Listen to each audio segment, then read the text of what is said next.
तो ये बात है उस समय की जब इंसान अपने काम धाम छोड़कर आलस में डूबा हुआ रोबोट्स को अपना नौकर बना लेता है। कुछ वक्त तक ऐसे ही रोबोट्स उनका मनोरंजन करते रहते हैं, पर एक दिन वो बगावत पर उतर आते हैं और सरकार से रोबोट राइट्स की मांग करते हैं, पर उन्हें बस एक वस्तु समझा जाता है और मना कर दिया जाता है। इसलिए वो हिंसा का रास्ता अपनाते हैं। पर ईथन नाम का एक साइंटिस्ट एक ऐसी मशीन बनाता है जिसे पहनकर इंसान का दिमाग एक मशीनी शरीर को कंट्रोल कर सकता है। उन मशीनी शरीरों की वजह से वो लोग रोबोट्स के खिलाफ उस जंग को जीत जाते हैं। वो सभी लोगों को रोबोट्स को रखने पर मनाही का ऐलान कर देते हैं, पर उस वक्त के बाद लोग बहुत आलसी हो जाते हैं और बिल्कुल उस मशीनी शरीर पर निर्भर हो जाते हैं। फिर हम मिशेल नाम की लड़की को देखते हैं जो कि अपने पैर पर लगे जीपीएस को काटने की कोशिश कर रही होती है, पर तभी वहाँ उसके डैड आ जाते हैं। वो भी सारा दिन उस मशीनी शरीर पर ही रहते थे। बस मिशेल ही एक ऐसी लड़की थी जो उस डिवाइस का उपयोग नहीं करती थी। इस वजह से उसे स्कूल में बातें भी सुननी पड़ती थी। मिशेल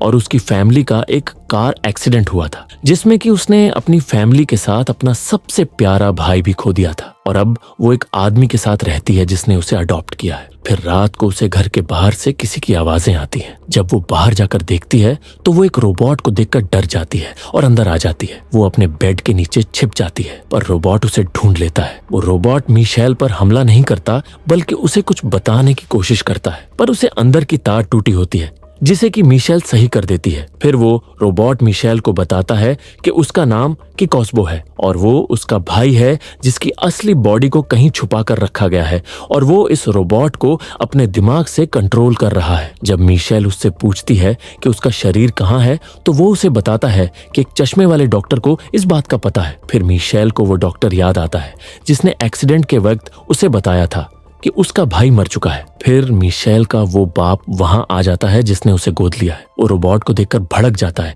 और उन दोनों को जेल भेजने की धमकी देता है, पर मिशेल और कॉस्बो वहां से उसकी गाड़ी लेकर भाग जाते हैं। कॉस्बो उसके पैर का जीपीएस भी तोड़ देता है। कॉस्बो लोगों की आलसी हालत देखकर बहुत दुखी होता है। वो दोनों ऐसे ही छुपते छुपाते एक रात एक आदमी को देखते हैं जिसका हरब नाम का एक रोबोट दोस्त होता है। कॉस्बो और मिशेल चोरी से उसके ट्रक में छुप जाते हैं। फिर हरब और उसका साथी अपने अड्डे पर जाते हैं। उनके साथ ही वहां कॉस्बो और मिशेल भी पहुंच जाते हैं। मिशेल उस आदमी से उन्हें एक्स पहुंचाने की बात करती है। तभी उन्हें वहां किसी के आने का एहसास होता है तो कॉस्बो और हरब छुप जाते हैं। वहां एक पुलिस वाला आता है जो कि मिशेल को एक रोबोट को रखने के लिए जेल ले जाने आया होता है। पुलिस वाला वहां रोबोट्स को भी देख लेता है तो वहां फाइट होने लग जाती है। उस पुलिस वाले की मशीन भी बहुत ताकतवर होती है, पर वो लोग उसे उस गुफा में फंसाकर गुफा बंद कर देते हैं। फिर वो आदमी मिशेल को बताता है कि अब वो लोग इस रेगिस्तान में फंस गए हैं और वहां से निकलने का बस वही एक रास्ता था। फिर हरब अपने बड़े शरीर के अंदर जाकर सबको उठाकर आगे बढ़ने लगता है। आगे जाकर वो रोबोट्स के इलाके को देखने लग जाते हैं, पर तभी उस इलाके के रोबोट्स उन पर हमला कर देते हैं और उन्हें बंदी बना लेते हैं।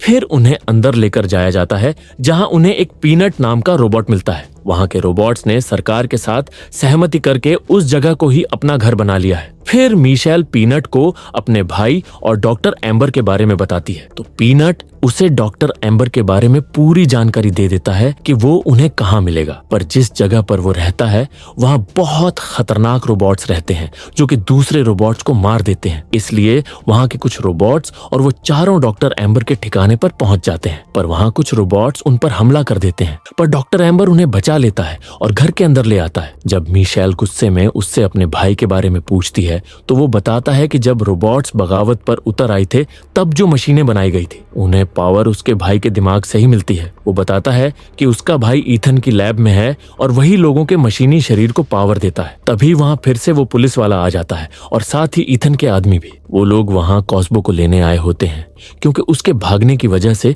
पावर कम पड़ने लगी है। वो सभी कॉस्बो को बचाने की पूरी कोशिश करते हैं, पर वो लोग कॉस्बो को अपने साथ ले ही जाते हैं। वो लोग पीनट का इलाका भी पूरी तरह से बर्बाद कर देते हैं। वहां एम्बर का रोबोट मिशेल को बताता है कि अगर वो लोग कॉस्बो का कनेक्शन तोड़ देंगे तो उसका भाई भी मर जाएगा। फिर वो सभी रोबोट्स मिशेल के भाई बचाने के लिए उसका साथ देने के लिए राजी हो जाते हैं। हरब और उसका साथी लैब पर हमला कर देते हैं तो सबका ध्यान उनकी तरफ तरफ चला जाता है। तो मिशेल और एम्बर का रोबोट लैब में घुस जाते हैं।